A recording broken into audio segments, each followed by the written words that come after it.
Hi all PMP aspirants, I am Pratibha and I am here with my another set of video on Agile Part 2. As I mentioned in my first video, we will be making a series of videos on this topic so that we can have a comprehensive coverage, considering that this topic Agile has substantial weightage in the new PMP exam format. In my last video, I discussed about what is Agile, evolution of Agile, and the relationship of Agile with Lean and Kanban approaches, and why Agile is suited best for the projects which has high uncertainty around them. Now, in today's video, we will be discussing about these four approaches: predictive approaches, iterative approach, incremental, and agile, and what are its features, and in what type of project these four approaches are suitable. So before we start, if any one of you is watching my video for the first time, I am also a PMP aspirant just like every one of you, and these videos are my efforts towards sharing my knowledge and my learnings on some important topics, and please let me know through your feedback if these videos of mine are proving helpful for your own studies. So starting with today's topic, we have these four life cycles with us: predictive, incremental, iterative, and agile. Speaking about predictive life cycle approaches, in predictive approach, we are trying to take advantage of what is already known to us. In these type of approaches, planning is done upfront. All the requirement elicitation is also being done at the initiation, at the planning stage of the project only, before starting up with the other stages of project. Now, the predictive life cycle approaches works best where we have less uncertainty, less risk is expected, where we have a stable team. So we are trying to make good use of the things which is already known to us. Things are known to us because these type of projects or these types of products, if I have to take an example here, is already being developed by the organization before. These type of projects are already being undertaken before historically. So we know the inputs which will go into it, and we also have very much clarity about the outputs which we are going to develop through through following the predictive life cycle approaches. In predictive life cycle approach, project manager will always try to minimize the risk, and also all the deliverables will be delivered only at the end of the project life cycle. So once this stage of planning, initiation, execution, monitoring, controlling, and closing out is completed, then only we have a single deliverable at the end of the project. And also there's one more point to note here, that in predictive life cycle approaches, if there is any unanticipated changes occur, then it also leads to significant changes in the cost of the project. So here the goal of the project manager is to manage cost and also manage the changes, because the project manager is not expecting lot of changes. Also he has not prepared his life cycle in a way which is very adaptive to change. So that is predictive life cycle to us. I will move on to iterative life cycle. In the iterative life cycle, what we are trying to do, we are trying to improve the product by taking the frequent feedback from the customer, and I am developing a prototype and proof of concept. So here what I am trying to optimize on is on the learning, and I am trying to optimize the satisfaction of my client by taking frequent feedbacks and implementing that feedback into the prototype which I am developing. So I will try to make use of the feedback which I have taken from my customer and make improvement in each successive iterations that I will be running. So the sequence here might look like um, it would look like analyzing, designing and building.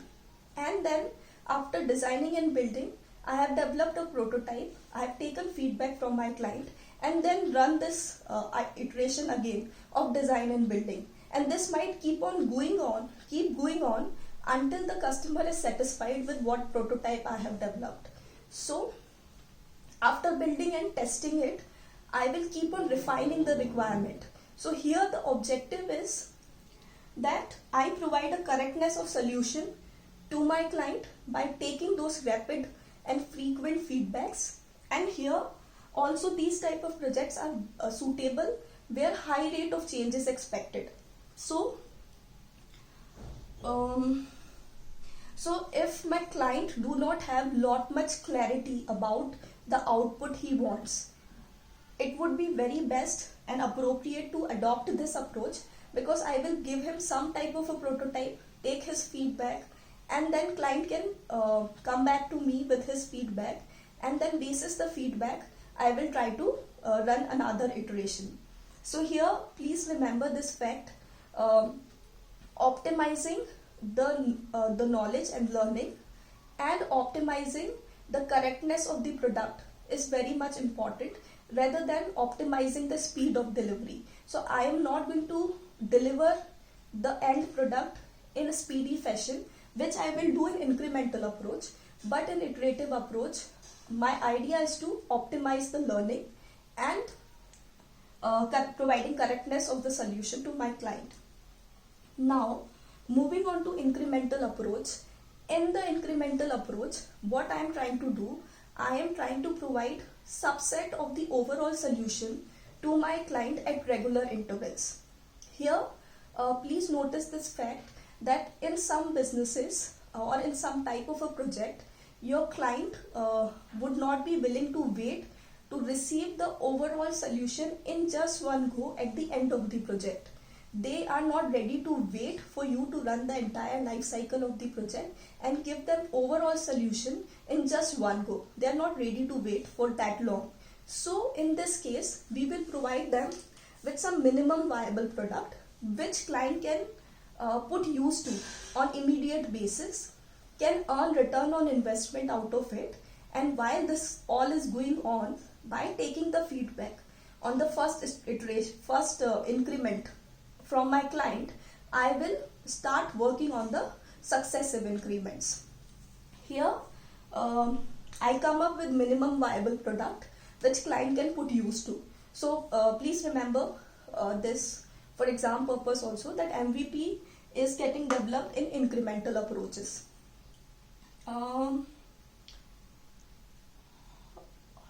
Okay, so now moving on to agile approaches. Agile approach is actually trying to make good use of both iterative and incremental approach. Agile approach is a right blend of iterative and incremental approach. And here my objective is to provide customer value, maximizing the customer value also by providing them frequent deliveries. So I have merged the qualities of both iterative approach, where I will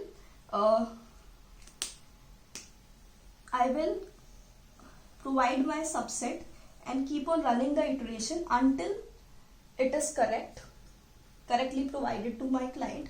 Also I will try to provide frequent small deliveries to my client. So here in agile approach I have the properties of both these project life cycle, iterative and incremental. Now we will just have a look at the table here. So in this table we have the requirements, activity, delivery and the goal of that project. We can just quickly go through it. So in predictive approach, requirements are fixed. The activity is performed once for the entire project. There will be no iterations run. That happens in iterative life cycle. There will be single delivery at the end of the project, and the goal here is to manage cost and less changes.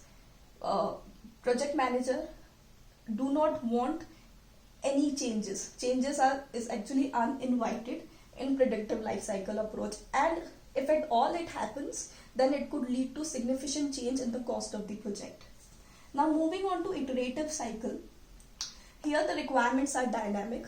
Please remember this fact, because the customer himself do not have clarity about the output he wants. So he wants you to run successive prototypes, take his feedback, and then run again the iteration, successive iteration. So here the requirements are dynamic, which keep on changing during the life cycle of the project. Activities are repeated until correct solution is provided to my client. Delivery would be single delivery at the end of the project. I might be running a lot of iteration of few activities to take the feedback of my client and improving on the basis of the feedback received in the next iteration, but the delivery would be single delivery at the end of the project. Goal here is providing correctness of solution to the client. Incremental approach is the approach of fast delivery. Return on investment can be done, and MVP, minimum viable product. This marker is not working. MVP is provided to the client in incremental approaches. Here again the requirements are dynamic. If I have to take an example of an incremental approach, let's say I'm working on developing a multi-story project, and in that project what I'll try to do, because my client is not ready for me to develop that entire multi-story building and provide him in just one go at the end of the project, I will develop first floor of the project.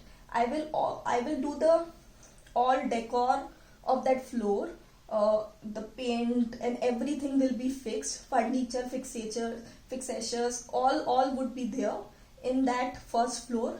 I will provide that first floor. That first floor would be ready to move floor for my client, so my client can put it to use and start earning return on investment.